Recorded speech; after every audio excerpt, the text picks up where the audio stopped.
그럼 지금부터 첫 번째 세션 시작하도록 하겠습니다. 세션 1은 유럽, 미국, 일본에서 초청한 특허청 차장님들을 모시고 국가별 지식재산의 경제적 가치 극대화 전략에 대해 공유하는 시간 갖도록 하겠습니다. 앞서 안내해드린 바와 같이 질문은 문자 메시지를 통해 진행하도록 하겠습니다.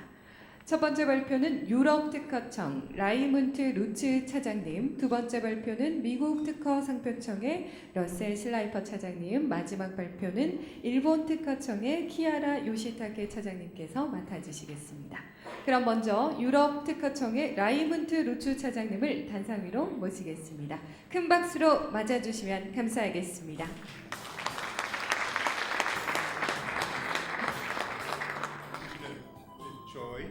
Dear colleagues, ladies and gentlemen, good morning.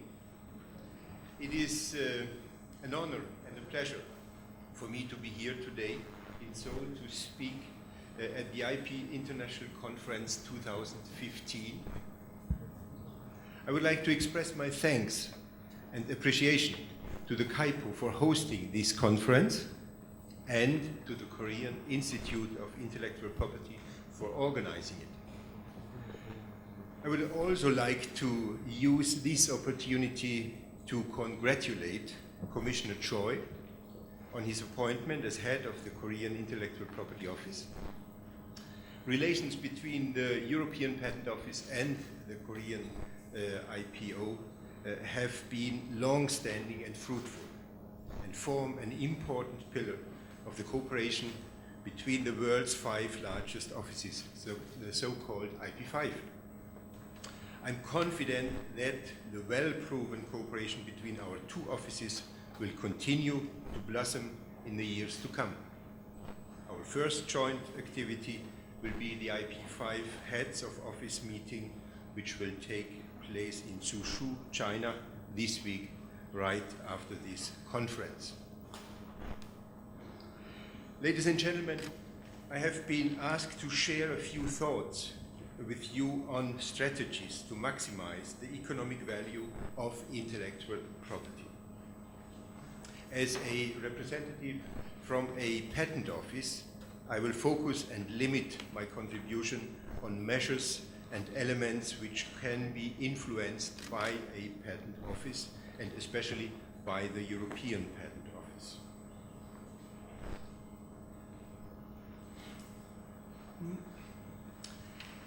My view is that the European patent system as it stands today can be regarded as an exemplary approach of creating a patent system of high economic value at regional level, and that the region as a whole stands to benefit economically from that system. I will further argue that this benefit manifests itself both regional and economic level, and that a quality-based patent system works for the benefit of the worldwide commerce. For those among you who are not familiar with the European patent system, I would like to present you with a short overview of our patent system, and in particular the European Patent Office, which is the organization I am representing today. The creation of the European Patent Office certainly marks the beginning of a process of growing harmonization among the patent systems of the large economic regions. It is in itself an example of a successful regional integration process with which other regions are drawing their inspiration for the creation of for their own regional systems for the protection of patents. Let me briefly acquaint you with some details. With just over 7,000 staff, the EPO today is the second largest public service institution in Europe after the European Commission. Although it is not a body of the European Union, all the 25 member states of the European Union are also part of the European Patent Organization. Our legal basis is the European Patent Convention, an international treaty ratified by our 38 member states. Amongst other aspects, the EPC contains all the legal provisions for the grant of European patents in a uniform and centralized grant procedure by the European Patent Office. All in all, our staff comes from over 30 countries, working in 3 official languages, German, English and French, which underlines the international character of the European Patent Office. Based on its long-standing experience as patent granting authority, not just for Europe, but for applicants from all over the world, the strong international profile of the EPO also makes it a leading agency in international cooperation activities, such as the IP5 and the Europe's Voice in that context. This chart shows you the dimension of the European patent system as it stands today.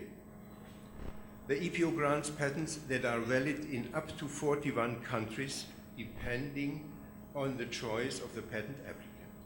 This means that European patents today already reach a market of some 600 million inhabitants. What is more, the validity of European patents can, since 1st March this year, also be extended to Morocco. Also, that country is not a member of the organization. We are in the process of concluding similar validation agreements with other states. In the next could be Tunisia, which could also enter into force this year. This is proof of the attractiveness of European patents for neighboring non-European countries. By signing a validation agreement, these countries can benefit from the examination capacity and standards of the EPO and thereby focus their resources on the support of national innovation. What these standards are becomes evident from our mission statement. The EPO regards high quality and efficiency of our processes and services as our prime objectives. They form a part of the economic value added to IP through the European patent system, which becomes clear by taking a brief look at our history. Before the creation of the EPO, Europe was a patchwork of individual national patent systems, each with its own legislation and rules of procedure. At the Munich conference in 1973, the foundations were laid for the world's first truly transnational patent system. In principle, it entered the formal recognition of patents granted by the EPO in the states which adhered to the European Patent Convention without any additional examination. In 1977, the system entered into force for 7 states, and today, 40 years later, 38 countries have adhered to the convention, and 3 more have declared to recognize patents granted by the EPO under the convention. The rapid expansion of the EPC system has become a real success story of European integration. But what are the elements of this success? In what way did the new system add value to patents in Europe? 3 principles stand out. The multitude of national grant procedures before numerous national patent offices, subject to different laws, was replaced by a single procedure recognized by a single office applying a single and transparent law. This enhanced the legal certainty and predictability of the process. The multitude of procedural languages, with the present number of member states, there would be 28 languages, was reduced to 3, namely English, French, and German. This resulted in a clear reduction of administrative costs for applicants and encouraged the spread of technologies to all member states. This in turn encouraged foreign direct investment into the European economy, which resulted into the strengthening of the competitiveness of the European economy. The creation of the European patent system as it stands today was intended to strengthen the European economy by maximizing the value of the intellectual property of innovating firms through high-quality patents. The same principle has now been pursued by the European Union states in setting up the so-called unitary patent system on the basis of the existing patent system. This new system, which is likely to enter into force in 2016, will further exploit the merits of the existing European patent system by adding uniform validity to the European patents for the territory of all EU states participating in the scheme. And these are 25 states. Under the new scheme, the EPO will also be responsible for the administration of granted patents. This will enable a further significant reduction in administrative costs for patents of up to 70% in comparison with what proprietors would have to pay today for a patent validated in the same EU states. Moreover, the new patent will fall under the jurisdiction of a dedicated new court for patents, a judiciary of the first and second instance called the Unified Patent Court. This court will rule on questions of patent infringement and validity for unitary patents and European patents granted by the EPO. It will follow uniform rules of procedure which strongly increases the predictability of the outcome of the pending cases. The economic value of the European patent system is well known among Korean companies, who are among the most frequent users. In 2014, the EPO received well over 16,000 patent filings from Korea, making your country the 5th largest country of origin for European patent applications. The strong presence of Korean firms is also reflected in our company ranking. Samsung and LG are among the 4 largest applicants at the EPO, with Samsung holding the top position for the 3rd time in a row, well ahead of Siemens and Philips. There is also solid economic evidence of the concrete value of the intellectual property rights system in Europe. In a study our office has jointly carried out with the EU's Office for Trademarks and Design Rights, it was found that IP-intensive industries account directly for every 4th job created in the EU. If we take a wider picture and also include employment created as a consequence of the activities of IP-intensive industry sectors, that figure grows to more than 1/3 of all jobs.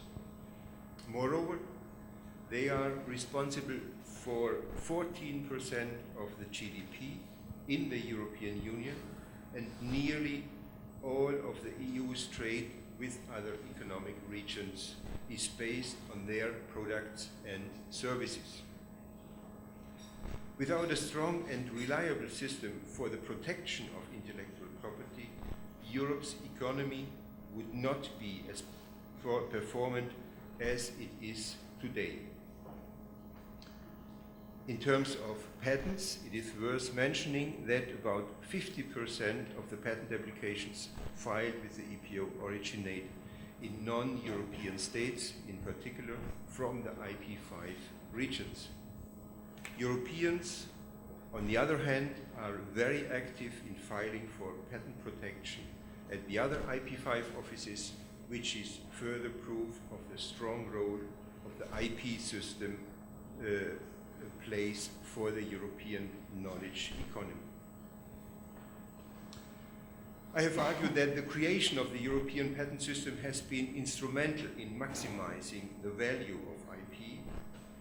Let us now have a look at distinguishing factors of that system and what the maximizing effect consists of. The general benefit of the patent system is rooted in the principle of an exchange. The inventor obtains an exclusive right in exchange for sharing his invention with the public. His knowledge is made publicly accessible for everyone else to see and to further improve, thus creating an innovative cycle.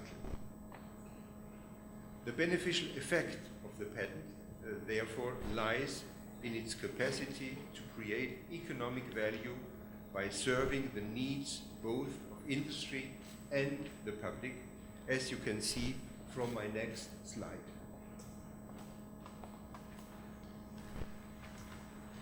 The individual companies, it may be necessary to recap their R&D investment, to conquer market segments, or to find new cooperation partners with the help of patents.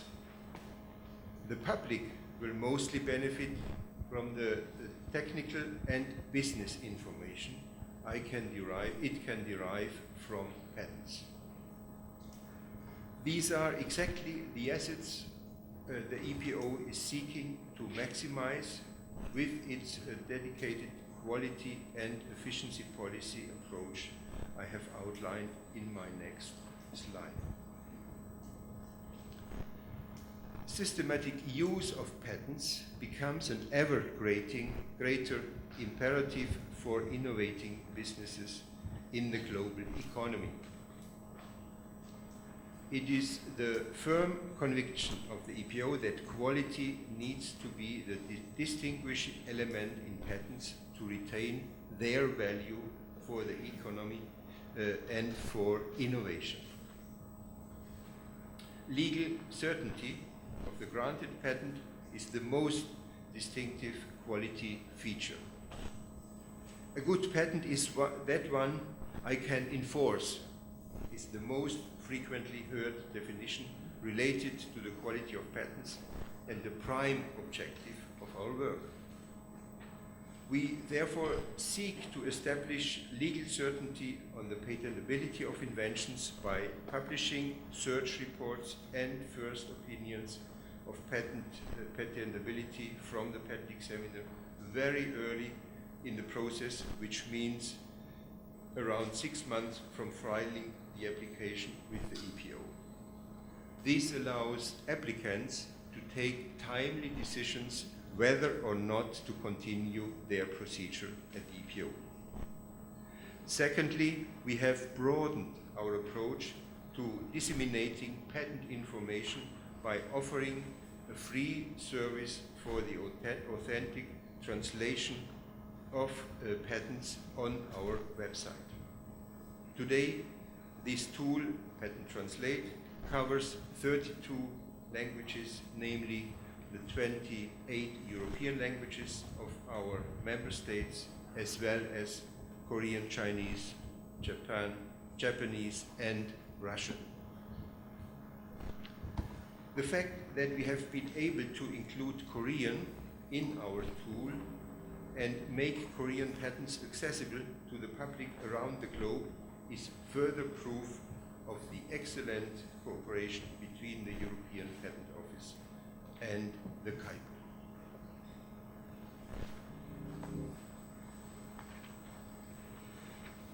The third element in our understanding of quality is a greater harmonization of the patent system worldwide. That is not only necessary with a view to eliminating these large amounts of double work between the offices involved. Harmonization is also a platform for improving the patent system at global level in close cooperation with its partners in the IP5, the WIPO, and other organizations involved in the IP system. Since the EPO itself is the result of a close cooperation of European countries in the field of intellectual property, we see promoting harmonization in patents as a mission for our office. Let me therefore close my presentation with a brief look at the Harmonization Agenda. The introduction of common tools such as the new Cooperative Patent Classification, or CPC, is certainly one of the most notable achievements in international harmonization in the last years. Both the EPO and the KAIPO use this system. That is true also for the global Dossier, a new file wrapper service that lists all the relevant work results on applications pending at several IP5 offices in parallel. It provides a single point of access for file inspection on such dossiers and was launched exactly a year ago when the IP5 offices met in Busan.